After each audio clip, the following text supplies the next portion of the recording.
Hey peeps, welcome back to my second episode of my UITabBarController series, but in this episode we're actually learning how to implement settings because we have finished TabBarController in the last episode and the link is in the description.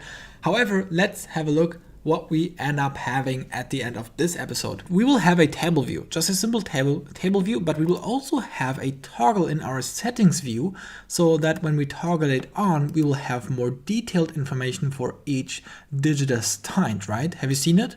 Before there wasn't detailed information, but then detailed information appeared. So we will implement that, so you at the end of this video will know how to implement settings in a way that you can actually have everything configured in your app. For example, if you want to implement dark mode and then switch it on and off, you can do it that way. Or other settings that you want to be dependent on a toggle, for example. Let's dive right into it without any further ado and run our app from where we have left off last time, which should basically be a red and a green view, right? There we go. The first thing we want to do is structure our project a little bit. So let's create a new group and call it controller. And inside here, let's put our digitastine VC and settings VC. So we have all our controllers inside this group. Right, so in our digitastine VC, let's create a new table view. Table view is equal to UITableView. Let's remove the red background. Basically, we can do a white background. And let's have a function that says setup table view. And also a function that says setup view, just a general one that calls the setup table view. And all this load view does is basically calling setup view, just like that. And inside here, we can add our table view to our view and then start constraining it. If you don't know how to do that, I have a video on that. It's the no storyboard video where I show how to, where I go into details about constraining and adding a table view purely in code.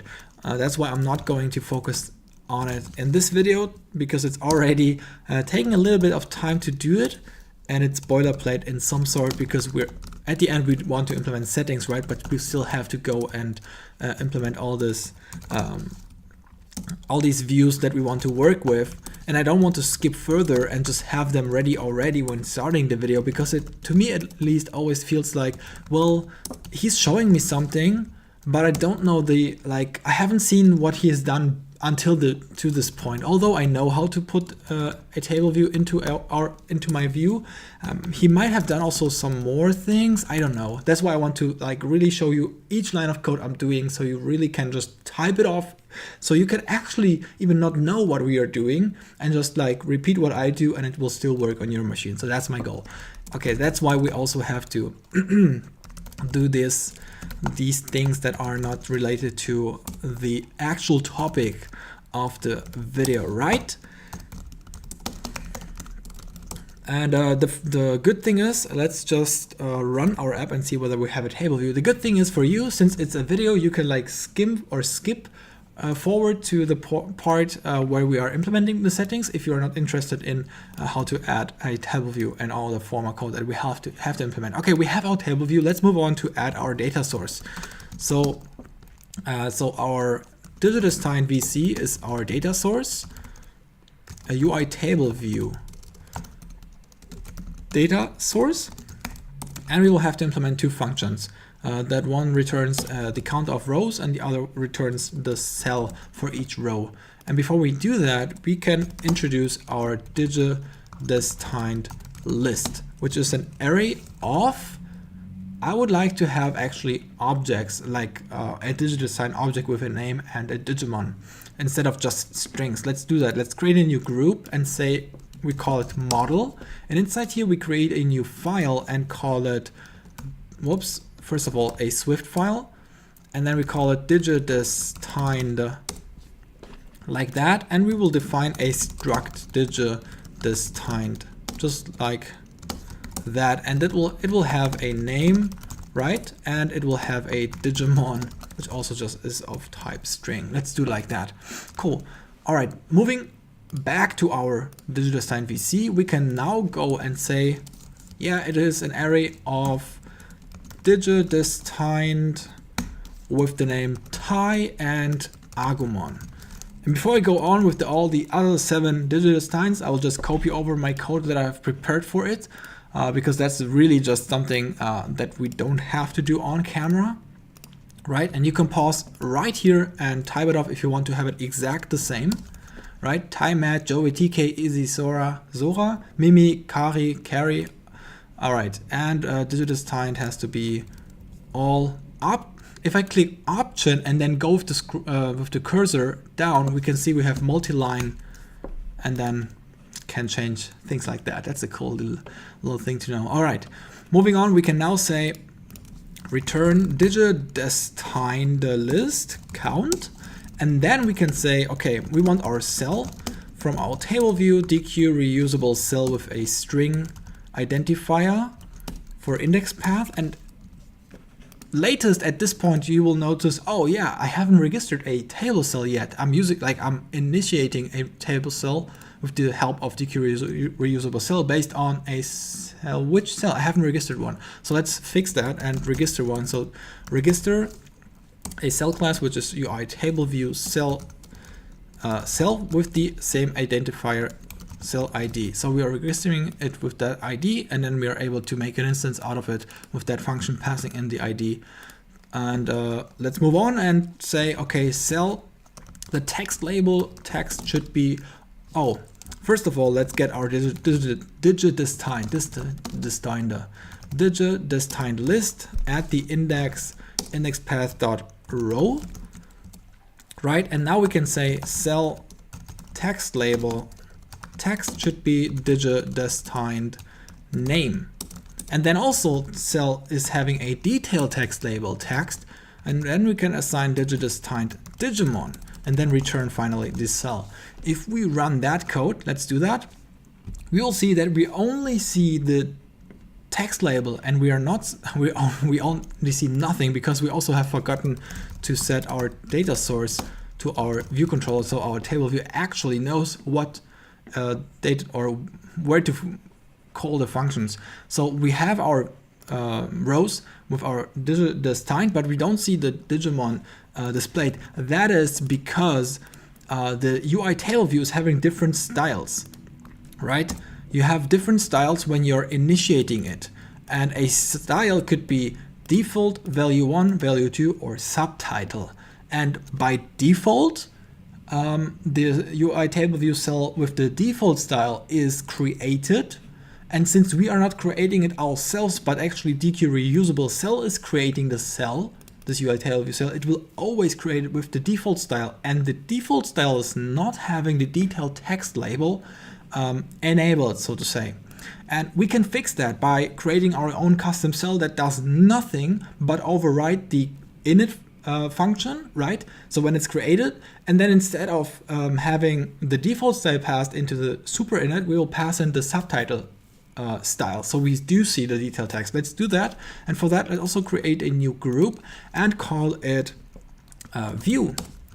So you kind of see already where we are going with that, like model view controller groups. Let's create a new file. It's a Swift file, and let's call it custom cell. And in here, all we do is UIKit import and say class custom cell inherits from UI table view cell, and it overrides the init with the style, and we're just calling the super implementation and then passing in the subtitle and then the reuse identifier that we get passed in here as well. And then Xcode will complain that we also have to implement required init with the decoder. We don't care about that. We just do this and it will just work. It will also never be executed since we are using everything in pure code and no storyboards. And that's the custom cell we can now use in our digidestined VC to register, so that when this one gets created, it will be created with the detail text, with the subtitle style, and then also with the detail text, and it will be displayed. Awesome, we're all set from this side, right? We have our table view and we are all set from this side. Let's go to our settings view and actually implement our detail text label and our toggle to toggle it on and off. So what we can do first is just give it a white background. And now we want to have a label once again and a toggle, right? So let's create it. So it's basically, let's say detail cell label is UI label. And we have a detail cell toggle, which is a UI switch, right? We get the default toggle provided by the UI kit. Okay, we want a function that is set up view as always. Whoops. And we want functions that are set up detail cell label and a function that says set up detail cell toggle. And these functions are called by setup view. So detail cell label is called first, and then detail cell toggle is called second, and then setup view is called by load view. That's how we go. And then we can start adding the label. Where do we go? The detail cell label, and start constraining it. Some translate is false. And where do we want to have it? We want it to be in a center horizontally and vertically, I would say. So let's have center Y constrained to the views center Y anchor, and maybe with a constant of -50, so it is true. So when we are positioning it into the center, right, from 0 to like 100, 200, 300, 400, not sure where at which point it is, but like let's say sort of 400 -50, it'll be a little bit more above, so that when we add the toggle underneath, the whole thing is kind of centered, right? So let's have that one. Detail cell label center X anchor is constrained equal to the views center X anchor is active true, right? And then also give it a text, which is detail cell, for example, just like that. If we run this, we should already see a white background, right? And then we will see the label detail text. Cool, let's move on and do the same for the toggle, or the switch actually. So detail cell toggle, and then also have that one set to false, and then we want to constrain its top anchor to the constraint equal to the text label bottom anchor, right? So it's right underneath it, but maybe with a little constant of 10, so it's not like too close to it, but has a little nice spacing to it. And then also we want it to be centered horizontally, which means detail toggle center X anchor is constrained to the views X anchor, center X anchor is active equals true. So when we run that, we should already see our toggle. We can toggle it on and off. We can't really like do something based on it because we haven't added a target, which means we also haven't added a function that should be executed when we are toggling it on and off, but we already see something, and it kind of looks nice because of the animations and all these kind of things. All right, so what we want to do next is having well, when we add a target, we are using a selector always, right? So detail cell toggle add target self, and then a selector, and let's say we are calling it detail cell action for touch up inside. I kind of like to call targets at the end action, so it's basically a function whatsoever and then action, so I know it's a target. It's just my personal preference. And then here what we also can do is we can, whenever you are using at target, right, and you're using a selector, you can always, like, you can skip defining parameters here, but you can always define one parameter of the type of whatever you have added the target to. So for example, this one is a UI switch, right? We also have UI button that is having a target, for example. So what we can do here is we can say underscore and then whatever name you want. Most of the times it's sender, but this is just a variable. So you can really call it whatever you want. So you can say detail cell toggle. You can call it like that, for example, but it might get a little bit confusing since you have named it here up here in your controller as well, like that already. So let's just call it maybe toggle, and it is of type UI switch, and you get passed into here your toggle that is having this, like at this point here, this target will get called and passes this toggle in here. So we have the toggle here and can say is on. So basically check what state it is in. When we are printing it, for example, and we run it, we will see that whenever we are switching the toggle on and off, we are printing its state to the console. Let's do that. On, true, off, false. On, off, on, off. Next, what we want to do is actually storing our state of our toggle into user defaults. And user defaults is perfect for doing just that, for storing settings. It is a simple way of storing things like Boolean or string, but not good for object storage or relationship storage, like things that you would actually do with databases like SQLite, Core Data, or MySQL, stuff like that. Something that we'll definitely cover in a future episode or actually series. So if you don't want to miss out, subscribe to my channel. But moving on, having said that, user defaults is the way to go. So we are calling user default standard, and then we want to set a value for a unique key, right? So it's a key value pair that we are creating. And so we want to store a value, and basically it's the value of the toggle is on, right? True or false for a key. Let's call it detail cell.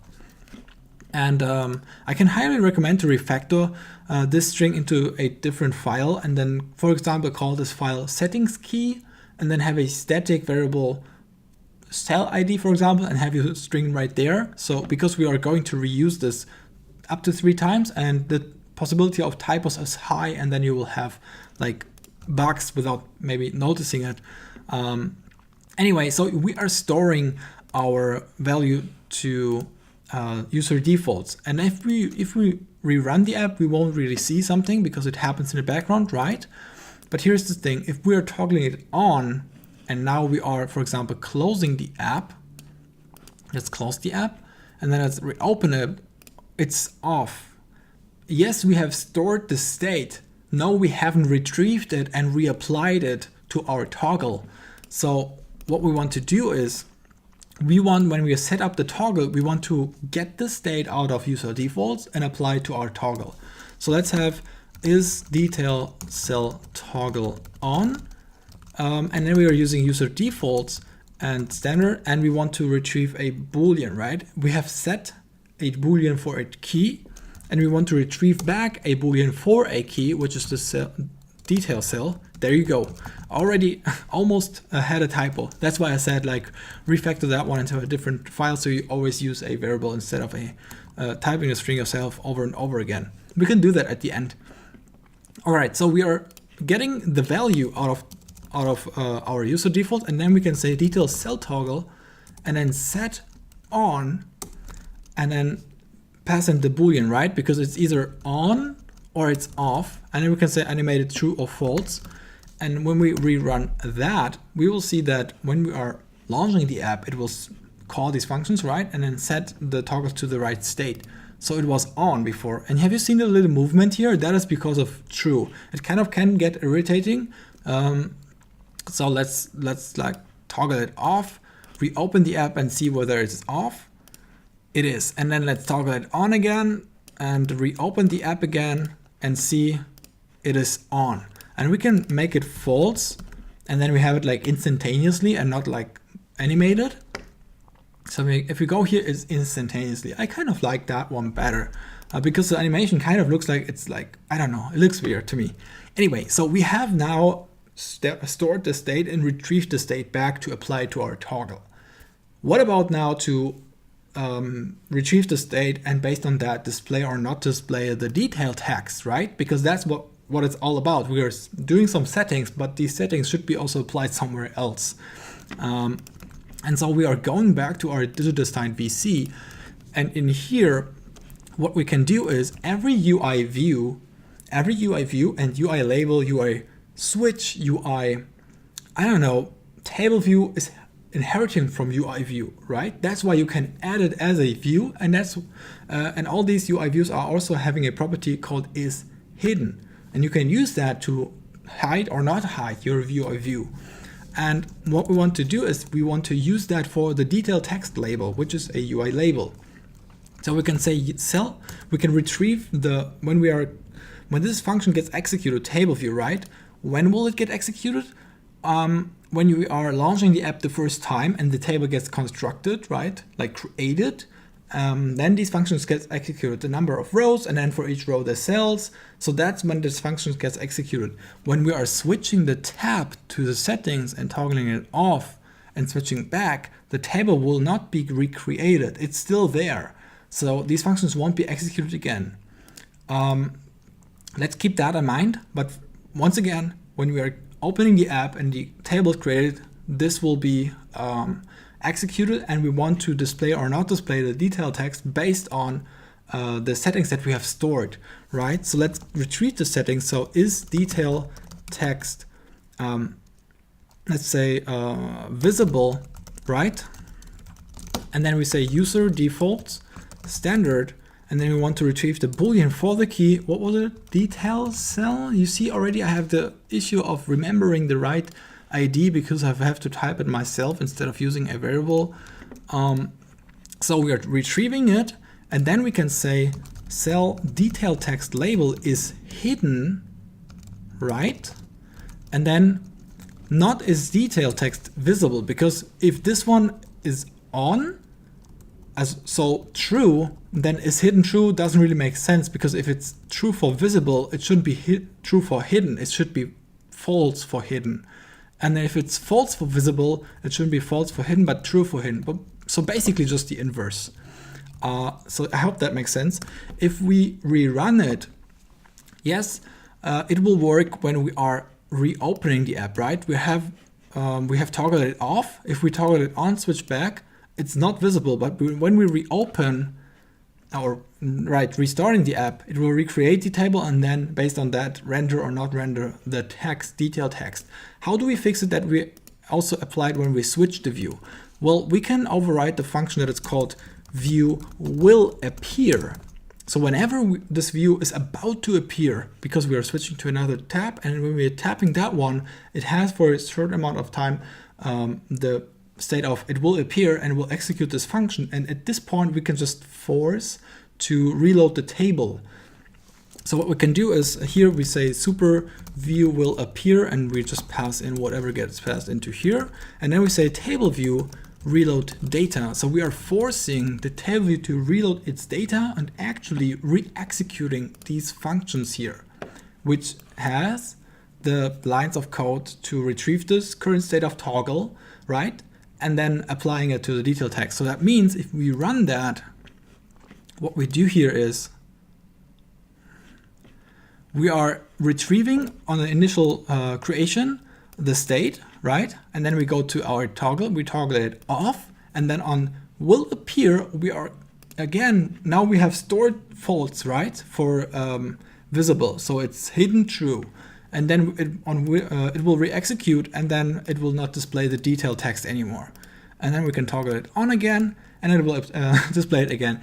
And that is how you can implement so simple settings for everything. Even if you want to display like dark mode or other settings, you now know how to implement it and then also store it. If that video was of any help, you can help me out by hitting like, and also check out the description box for my Patreon link, because you can download every code that I ever write in any video and support me continuing to do tutorials on YouTube full-time and for free. You can also see my social media links to comment over on Instagram. Let's have a chat over there, but always feel free to also comment down below here. We can always have a chat here as well, and feel free to give me your feedback of whether or not you want to have more detailed explanation of something, or even upcoming topic suggestions.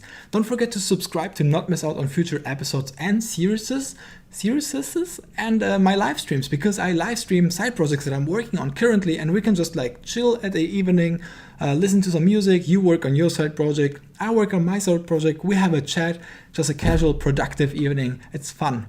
I hope I see you in the next one. Bye.